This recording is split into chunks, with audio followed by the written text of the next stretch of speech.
तो दोस्त आज की क्लास स्टार्ट करते हैं। और अभी तक की हमने 2 क्लासें ली हैं, उसमें हमने लगभग 30 क्वेश्चंस किए हैं। अब आगे बढ़ते हैं 31st क्वेश्चन की तरफ। फ्लिंट को बिंबवाद का प्रवर्तक माना है। किसने माना है? शुक्ल जी ने माना है, आचार्य रामचंद्र शुक्ल जी ने माना है।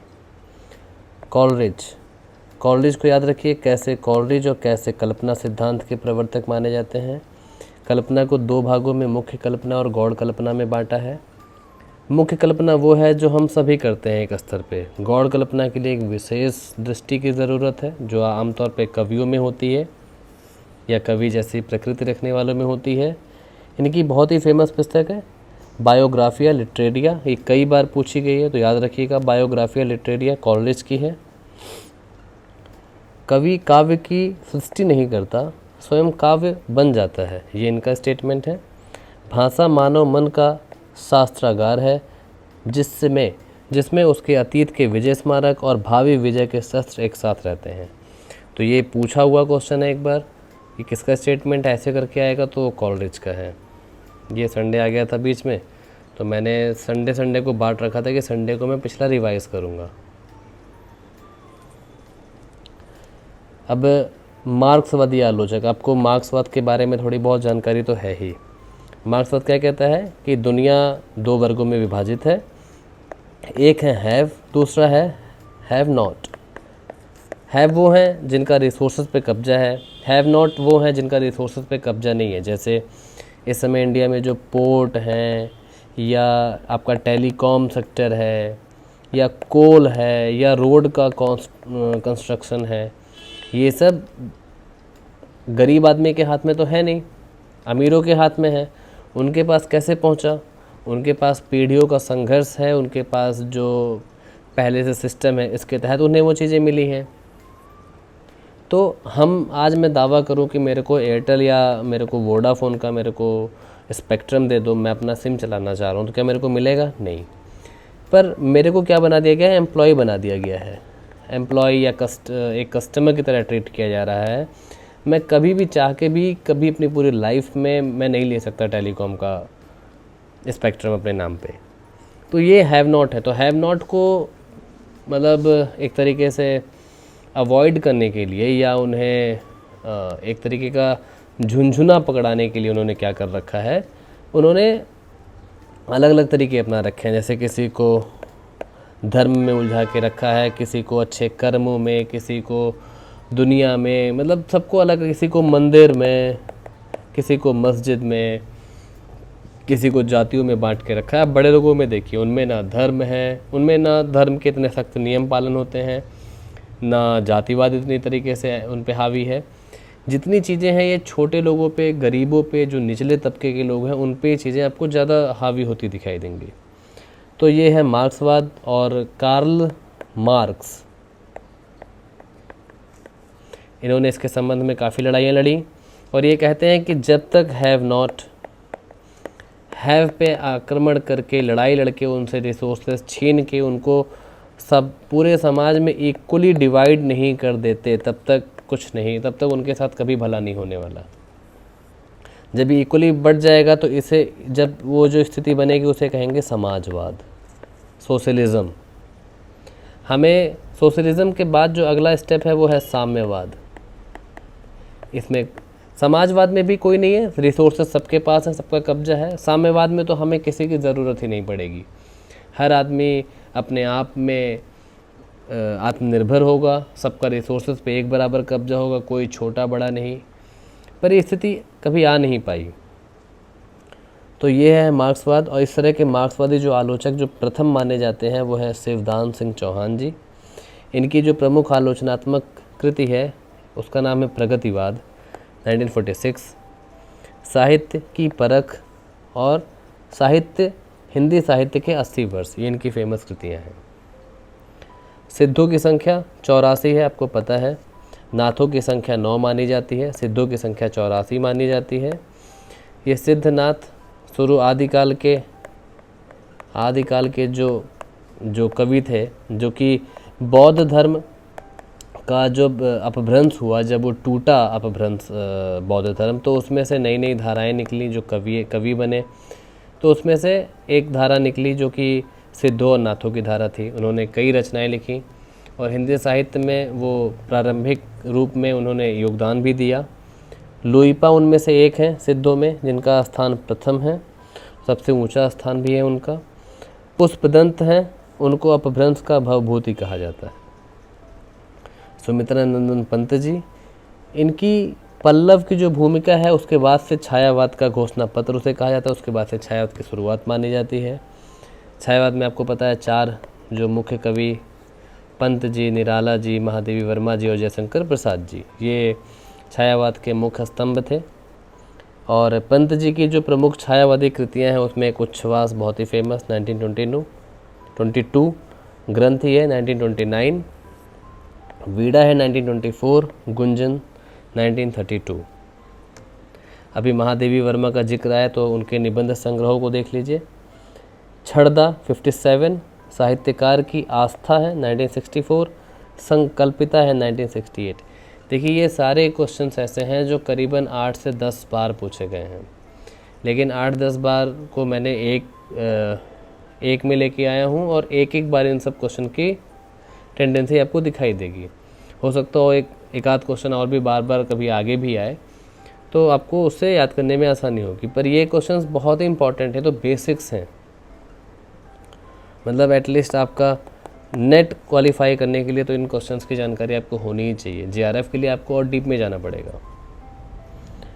हजारी प्रसाद द्विवेदी जी की निबंध संग्रह देख लीजिए। कल्पलता 1951, विचार और वितर्क 1957, विचार प्रवाह 1959, कुटज 1964, साहित्य सहचर 1965, आलोक पर्व 1972, रामधारी सिंह दिनकर मिट्टी की ओर 1946, रेती के फूल 1954, उजली आग।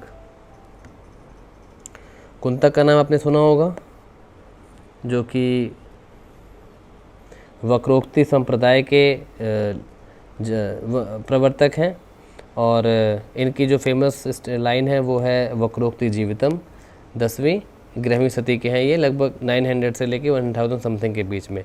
तो ये जानना ज़रूरी होता है क्योंकि अक्सर कालक्रम के अकॉर्डिंग वो 3-4 ऐसे कवि या रचनाकारों के नाम दे देंगे और कहेंगे उन्हें अरेंज करो।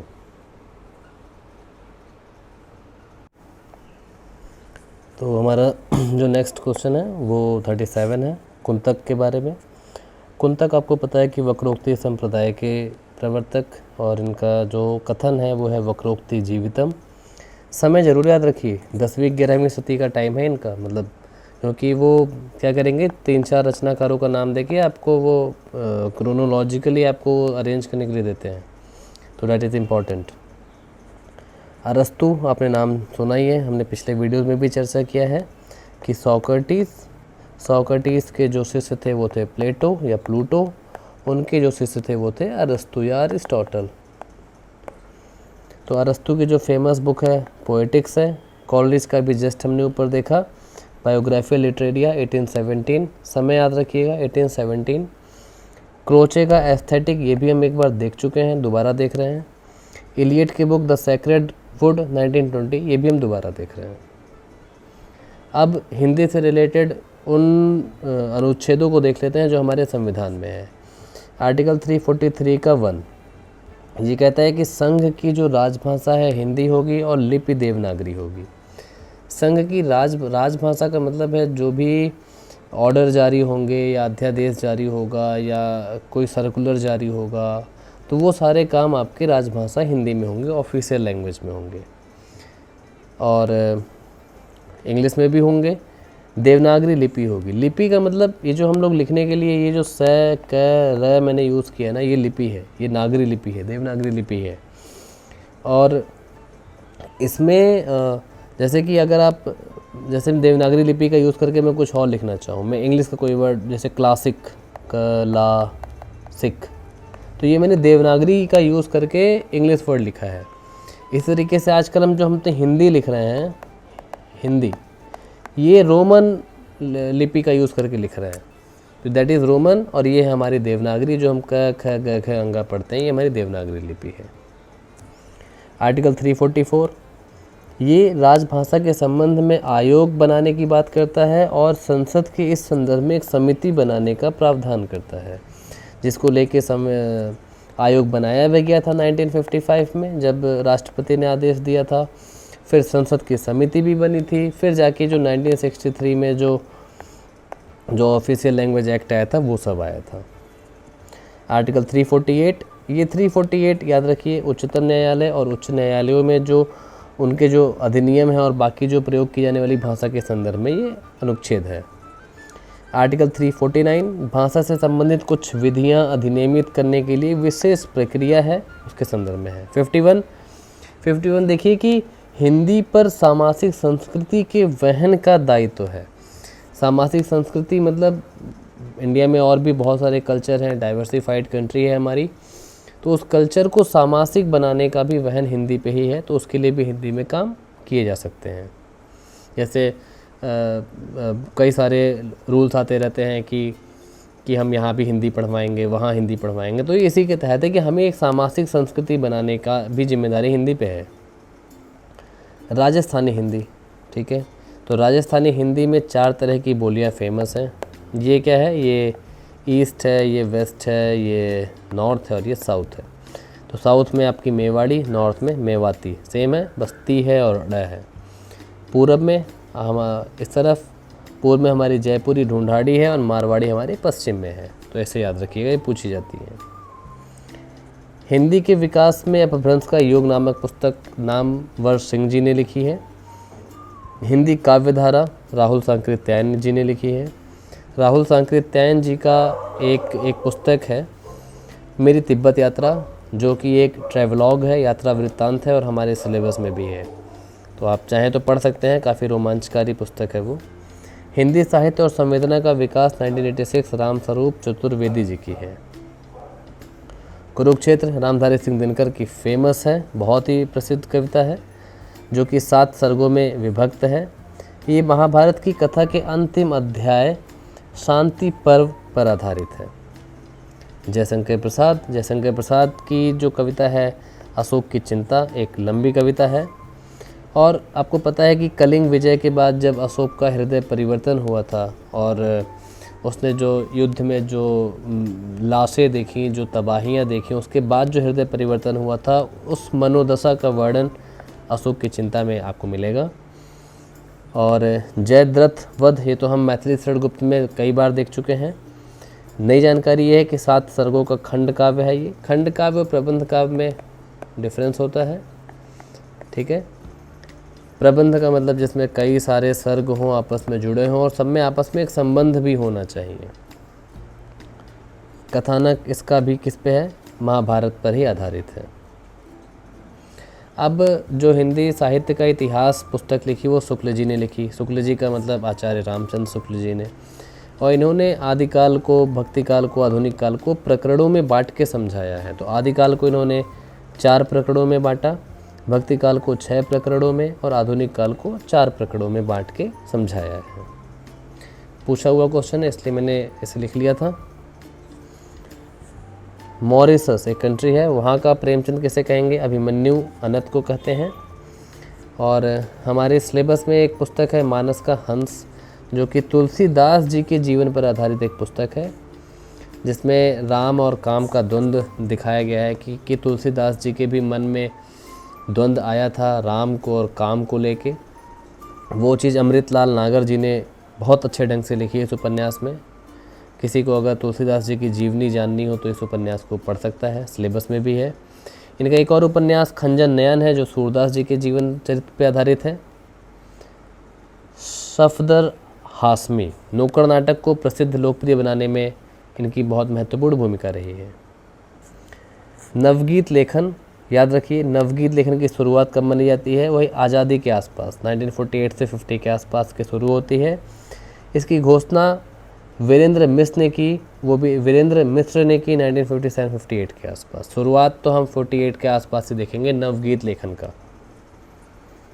ये भी बहुत ही इंपॉर्टेंट क्वेश्चन है कि महात्मा गांधी पर आधारित कुछ जीवनियाँ, इनके जीवन पे दूसरे लेखकों ने लिखी है, उसे जीवनी कहेंगे। आत्मकथा होती है जब गांधी जी खुद अपने बारे में लिखते हैं, जैसे माई एक्सपेरिमेंट्स विथ ट्रुथ, तो इस तरह की आत्मकथा है। लेकिन अगर कोई दूसरा लिखे, जैसे यहाँ पे गणेश शंकर विद्यार्थी जी ने लिखी श्री गांधी, राजेंद्र प्रसाद जी ने लिखी चंपारण में गांधी, रामनरेश त्रिपाठी ने लिखी गांधी जी कौन थे, संपूर्णानंद जी ने लिखी धर्मवीर गांधी, मुकुंदलाल वर्मा जी ने लिखी कर्मवीर गांधी, सुशीला नायर ने लिखी बापू के कारावास की कहानी, रोमा रोला ने लिखी महात्मा गांधी विश्व के अद्वितीय पुरुष। तो ये कुछ जीवनियाँ हैं जो महात्मा गांधी के जीवन पर आधारित है। नाट्यशास्त्र आपको पहले ही मैं बता चुका हूँ, भरत मुनि ने दिया था, जिसे इन्हें पंचम वेद भी इन्होंने कहा था इसको। और रसों की संख्या भरत मुनि ने 8 मानी थी, दंडी ने भी 8 मानी थी, बाद में इसमें और भी 1-2 रस जुड़ गए हैं। काव्य दोष 10 माने और 10 ही इन्होंने काव्य गुण भी माने। नेक्स्ट क्वेश्चन 48 की तरफ बढ़ते हैं। मनोविश्लेषणवाद। तो मनोविश्लेषण मतलब साइकोलॉजिकली जो सिद्धांत था वो फ्राइड ने दिया, सिगमंड फ्राइड नाम था इनका। इन्होंने स्वप्न के बारे में भी काफ़ी अच्छी पुस्तकें लिखी। द साइकोलॉजी ऑफ ड्रीम इनकी एक बहुत ही अच्छी पुस्तक है। और इन्हीं की परंपरा में जुंग और एडलर आगे बढ़े थे। तो ये लोग मनोविश्लेषणवादी हैं। इनके आने के बाद एक अलग सी क्रांति आई दर्शन क्षेत्र में। इन्होंने जब मनोविज्ञान पढ़ना शुरू किया। नेक्स्ट क्वेश्चन सेनापति। काव्य कल्पद्रुम, सेनापति आपको पता है भक्ति काल में है, और काव्य कल्पद्रुम इनकी प्रमुख ग्रंथ हैं। अयोध्या तुंगोपाध्याय हरिऔध, प्रिय प्रवास 1917 बहुत इंपॉर्टेंट है। 17 सर्गों में विभक्त है ये बहुत बड़ी कविता है। और इसे खड़ी बोली का प्रथम महाकाव्य कहा जाता है। इतनी बड़ी है कि ये काव्य नहीं है, महाकाव्य कहा जाता है। लेकिन शुक्ल जी इसे महाकाव्य नहीं मानते हैं। तो शुक्ल जी की बात हमेशा ऊपर रखी जाएगी। हम अगले क्वेश्चन पे आते हैं। महादेवी वर्मा जी, इनकी कुछ जो काव्य संग्रह हैं याद रखिए। सांध्यगीत, निहार, रश्मि, युगपथ, वाणी, अतिमा, ग्राम्या और यामा, ये फेमस है इनकी। और भी हैं पर जो फेमस है वो मैंने ज़रूर लिखने का प्रयास किया है। अंधा युग नाटक हमारे कोर्स में भी है। जो सवाल इससे बन सकते हैं, पहला तो कितने अंकों में है, 5 अंकों में है, कितने भागों में है, 8 भागों में विभक्त है, ठीक है। जिसमें अंधा युग, कौरव नगरी, पशु का उदय, अश्वत्थामा का अर्धसत्य, पंख पहिए व पट्टियाँ, विजय क्रमिक आत्महत्या। महावीर प्रसाद द्विवेदी, जिनके नाम पे द्विवेदी युग चलता है, जिस नाम से जाना जाता है, और सरस्वती पत्रिका के संपादक भी हैं ये। मैथिली शरणगुप्त को इन्होंने प्रेरित किया था ताकि वो खड़ी बोली में कविताएं लिखें, और खड़ी बोली को इस्टेब्लिश भी किया उन्होंने। आलोचना विधा की रचना है इनकी कौन कौन सी है? कालिदास की निरंकुशता, कालिदास और उनकी कविता, ये महावीर प्रसाद द्विवेदी जी की है। महादेवी वर्मा का भी हमने काव्य संग्रह देखा। अब निबंध ग्रंथ देख लीजिए। श्रृंखला की कड़ियाँ, छड़दा 1957, साहित्यकार और आस्था, संकल्पिता और संभाषण, ये महादेवी वर्मा का निबंध ग्रंथ है। आगे बढ़ते हैं। अभिनव गुप्त इंपॉर्टेंट रखिए, ने भरत मुनि के रस सूत्र की व्याख्या में अभिव्यक्तिवाद सिद्धांत प्रतिपादित किया। पूछा जाता है अभिव्यक्तिवाद सिद्धांत किसने दिया? तो अभिनव गुप्त ने दिया। वेदांत दर्शन पर आधारित था। तो ये बहुत ही फ्रीक्वेंटली आस्क्ड क्वेश्चंस हैं, इन्हें देखते रहिए। ये तो वो हैं कि जो गलत होने ही नहीं चाहिए। इसके अलावा आप जो पढ़ लेते हैं वो कम ही है नेट JRF के लिए। लेकिन ये तो बिल्कुल, अगर इसमें आपने एक भी गलती की इन सब क्वेश्चंस में, तो आपकी कट ऑफ और जो आपकी रैंकिंग है, जो परसेंटाइल बनेगा, वो बहुत नीचे चला जाएगा। उत्तर छायावाद या छायावाद उत्तरवाद, उत्तर मतलब बाद में, पोस्ट छायावाद के बाद। छायावाद के बाद जो आए हैं कवि, वो कौन है? माखनलाल चतुर्वेदी, सोहनलाल द्विवेदी, सुभद्रा कुमारी चौहान, गया प्रसाद शुक्ल, स्नेही। प्रगतिवादी मैंने कहा था आपसे, कार्ल मार्क्स से रिलेटेड है, मार्क्सवादी हैं। नागार्जुन हैं, और केदारनाथ अग्रवाल हैं, शिवमंगल सिंह सुमन हैं, त्रिलोचन हैं, और ये लोग फेमस हैं। शिवदान सिंह चौहान आपने देखा ही कि पहले थे वो, तो ये प्रगतिवादी कवि थे ये लोग। नागार्जुन की कई सारी कविताएं हमारे कोर्स में हैं। मनुष्य हूँ इनकी कविता है, और भी ऐसे कई सारे फेमस इनकी कविताएं हैं। अकाल और उसके बाद। प्रयोगवादी कवि, प्रयोगवादी मैंने कहा था कि अज्ञे जी ने एक 1943 में तार सप्तक का प्रकाशन शुरू किया था। उसमें उन्होंने विभिन्न विभिन्न विचारधारा के कवियों को लेके एक संगठन बनाया था। उसमें उसे एक प्रयोग किया था जिससे प्रयोगवाद की शुरुआत मानी जाती है। प्रयोगवादी कवियों में अज्ञेय तो खुद हैं ही, शमशेर बहादुर सिंह, नरेश मेहता,